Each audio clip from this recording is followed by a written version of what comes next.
Amen. Bien-aimés dans le Seigneur, je suis dans la joie d'être devant vous en cet après-midi, rien que par la grâce de Dieu. Et je lui dis merci. Merci aussi au docteur Pasteur Henri pour la programmation. Nous allons partager un thème en cet après-midi, bien-aimés, et nous allons aussi beaucoup lire la parole de Dieu, entendre la parole de Dieu. Le thème de cet après-midi, quel est ton héritage? Quel est ton héritage, bien-aimé? Lorsqu'on entend le mot héritage, on pense à une personne qui reçoit un héritage de ses parents, qui reçoit un héritage qui lui vient des générations précédentes. Normalement, cela se passe entre des humains, des parents pour leurs enfants, des ascendants pour des descendants. Et aujourd'hui, on trouve des gens qui confient leurs biens ou qui nomment comme héritier. On trouve ceux qui conduisent la fantaisie jusqu'à donner leur héritage à leur chien, leur animal de préférence, ou à une ville ou un département, un village qu'ils ont aimé. Mais le plus important, bien aimé, en ce qui concerne l'héritage peut être matériel, donc physique, il peut aussi être spirituel. La personne qui donne ou qui laisse un héritage fait don de ce qui lui appartient à une autre, ou aussi elle fait don de ce qu'elle a reçu elle-même d'une autre personne. Donc l'héritage peut être un trait de caractère, il peut aussi être une ressemblance physique. La parole de Dieu nous dit dans Jérémie 17, 9, « Le cœur de l'homme est tortueux par-dessus tout, et il est méchant, qui peut le connaître ?» Bien-aimé dans le Seigneur, était-ce l'héritage ou ce que l'homme avait hérité de Dieu? Non, bien-aimé, parce que au moment où Dieu a créé l'homme, il a vu que cela était bon. L'œuvre de ses mains était telle que lui, Dieu, l'avait voulu. Il avait donné à l'homme sa nature, mais nature que l'homme avait perdue.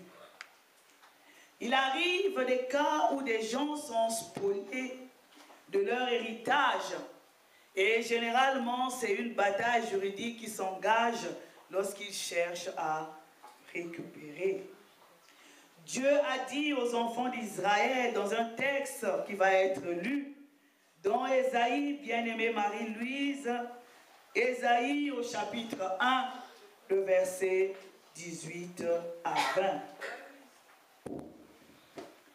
Ésaïe chapitre 1, les versets 18 à 20. Qu'est-ce que Dieu a dit aux enfants d'Israël?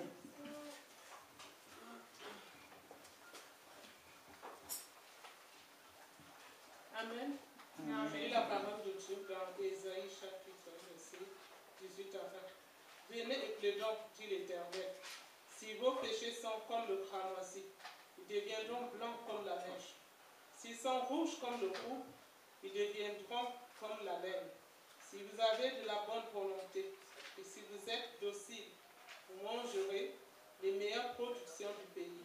Mais si vous résistez et si vous êtes rebelles, vous serez dévorés par le glaive, car la bouche de l'Éternel a parlé.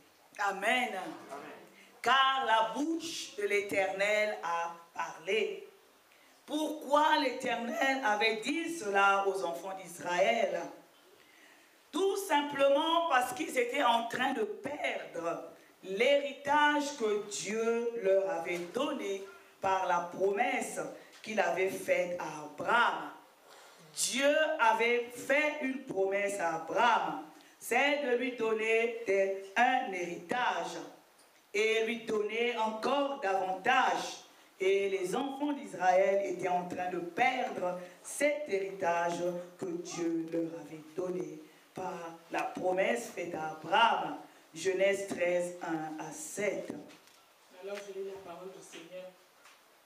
Abraham remonta d'Égypte vers le midi, lui, sa femme et tout ce qui lui appartenait, et Lot avec lui. Abraham était très riche en troupeaux, en argent et en or. Il dirigea ses marches du midi jusqu'à Bethel, jusqu'au lieu où était sa tente au commencement entre Bethel et Haï, au lieu où était l'autel qu'il avait fait précédemment. Et là, Abraham invoqua le nom de l'Éternel. Lot, qui voyageait avec Abraham, avait aussi des brebis, des bœufs et des tentes. Et la contrée était insuffisante pour qu'ils demeurassent ensemble, car leur bien était si considérable qu'ils ne pouvaient demeurer ensemble. Il y eut querelle entre les bergers des troupeaux d'Abraham et les bergers des troupeaux de Lot. Les Cananéens et les Phrérésiens habitaient alors dans le pays. Amen. Amen. Vous comprendrez, bien aimé, que lors de la saisie, il y a eu une erreur de saisie. C'était plutôt Genèse chapitre 12, les versets 1 à 7. C'est le chapitre juste à côté, le chapitre où l'Éternel dit à Abraham, va-t'en de ton pays, de ta patrie et de la maison de ton père, dans le pays que je te montrerai. Amen. Amen. Tel est l'ordre qu'Abraham avait reçu de la part de Dieu. Dieu avait pour Abraham un autre héritage que celui de son père Térak, qui était un homme qui servait d'autres dieux. Dieu avait autre chose pour Abraham. Lorsqu'Abraham obéit à Dieu et partit de la maison de son père, il ne partit pas les mains vides. Nous l'avons entendu, il avait des biens, il avait des serviteurs. L'obéissance d'Abraham à la parole de Dieu et surtout sa foi lui furent imputées à justice. Malgré tout ce qu'il rencontra comme situation, Dieu était avec lui et Dieu l'appela son ami. Dieu appela Abraham son ami parce qu'il dit « Cacherai-je à Abraham ce que je vais faire » lorsqu'il avait décidé de détruire Sodome et Gomorrhe. Dieu a dit à Abraham « Va-t'en de la maison de ton père ». Bien-aimé dans le Seigneur, Dieu savait pourquoi il disait à Abraham de sortir de la maison de son père. Térak était un homme qui adorait d'autres divinités. Mais Dieu avait prévu un héritage à Abraham. Et cet héritage ne pouvait pas être possible, il ne pouvait pas l'acquérir tant qu'il demeurait dans la maison de son père. Parce que dans la maison de son père, il n'y avait pas Dieu. Il y avait d'autres dieux, des divinités que son père vénérait. Bien-aimé, il arrive encore aujourd'hui. Spirituellement aussi, nous avons dit que l'héritage peut être physique, matériel ou spirituel. Spirituellement aussi, Dieu peut dire à son enfant, à quelqu'un pour lequel il a de l'amour, quelqu'un pour qui il a des projets, il veut donner un héritage, un avenir. Il peut dire à cette personne, sors de la maison de ton père. Cela est possible spirituellement, bien-aimé. Mais le plus important, c'est d'obéir. Lorsque Dieu dit, sors, va-t'en de la maison de ton père. Il y a des paroles, oh bien-aimé, que les gens entendent, des paroles du genre, qu'as-tu à gagner en allant à l'église et qu'as-tu à gagner surtout en suivant Dieu? Dans l'église, il n'y a que des pauvres. ce sont des pauvres qui viennent à l'église. Et si la personne a quelques moyens, ils lui diront, ils en auront après ton argent, ils vont te dépouiller. Lorsque tu auras tout perdu, ne reviens pas parce qu'on t'aura prévenu.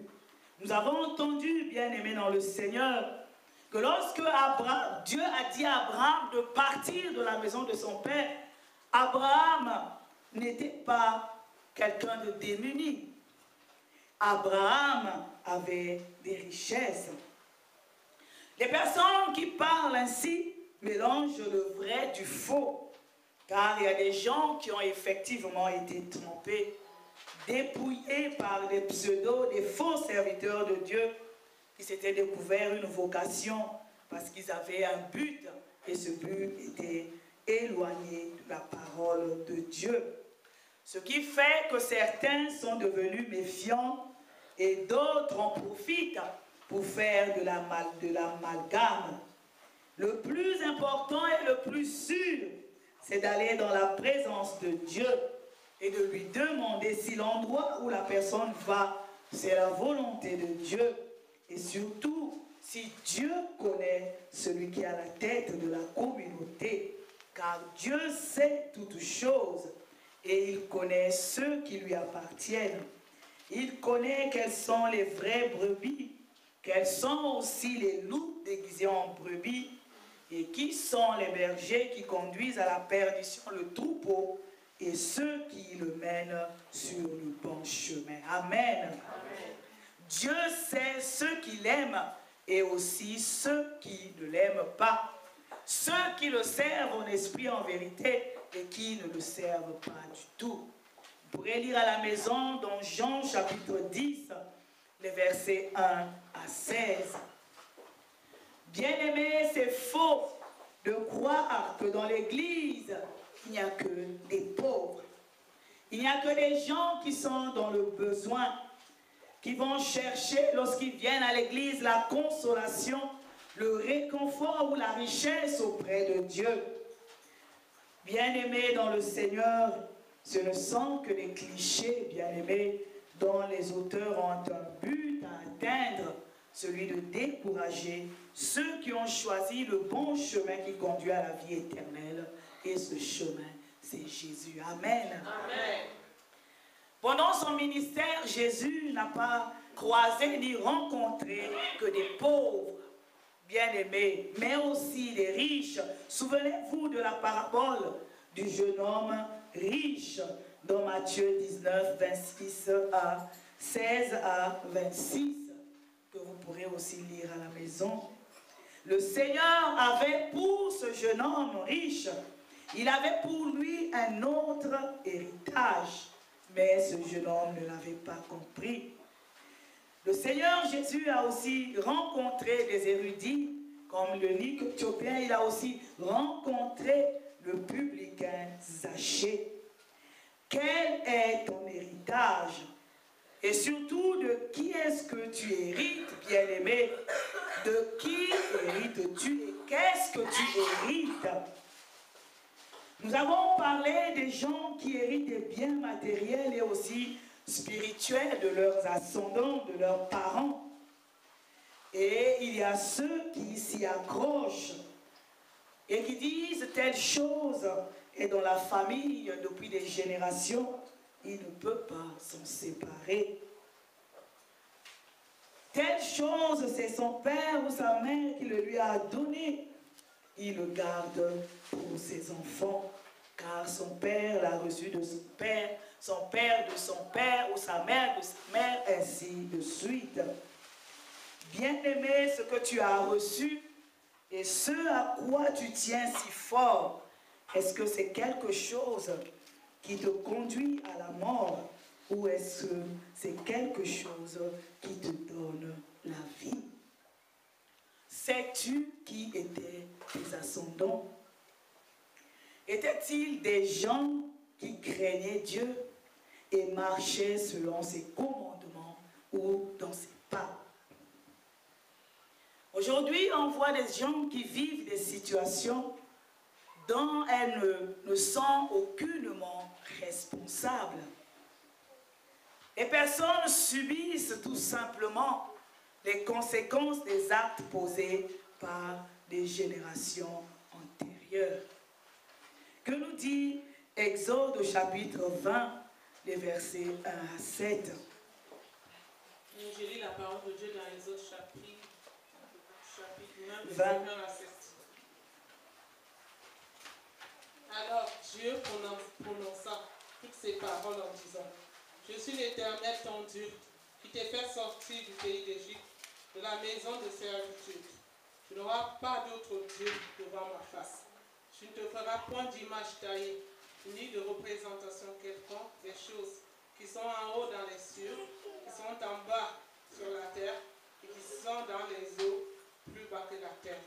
Tu ne te prosterneras point devant elles, et tu ne les serviras point, car moi, l'Éternel, ton Dieu, je suis un Dieu jaloux, qui punit l'iniquité des pères sur les enfants, jusqu'à la 3e et 4e génération de ceux qui me haïssent, et qui fait miséricorde jusqu'à 1000 générations à ceux qui m'aiment et qui gardent mes commandements. Tu ne prendras point le nom de l'Éternel ton Dieu en vain, car l'Éternel ne laissera point impuni celui qui prendra son nom en vain. Amen. Amen. Voilà ce que l'Éternel Dieu dit par rapport au peuple d'Israël, selon les instructions qu'il lui donne. Il punit, l'Éternel a dit, les fautes. Et aujourd'hui, on trouve des gens qui subissent, qui vivent des situations qui ne comprennent pas d'où viennent ces choses. Mais en fait, ils vivent les conséquences des actes qui ont été posés antérieurement et ils en subissent les conséquences. Depuis la première génération, l'Éternel a dit, la deuxième, la troisième, la quatrième. Et si la personne est dans la deuxième génération, la troisième va passer la quatrième. Et qu'est-ce qui va se passer? Comment cela va-t-il s'arrêter, bien-aimé dans le Seigneur? Sinon, c'est un cycle perpétuel, continuel. De qui as-tu hérité, bien-aimé? Selon ce que nous venons d'entendre, ce que l'Éternel Dieu a dit, a donné comme recommandation, as-tu hérité de ceux sur qui la malédiction a été prononcée ou sur ceux sur qui la bénédiction repose? Et il n'y a que Dieu pour t'éclairer, bien-aimé.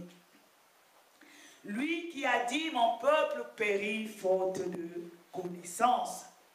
Dieu enseigne et ne veut pas que tu demeures ignorant. Il a un héritage pour toi, un héritage de vie et non de mort. Amen. Amen. Bien-aimé dans le Seigneur, Dieu veut que tu saches ces choses, que tu sois enseigné de ces choses, afin que tu ne sois pas ignorant et que tu ne subisses pas continuellement les conséquences des actes que d'autres personnes ont posés. Amen.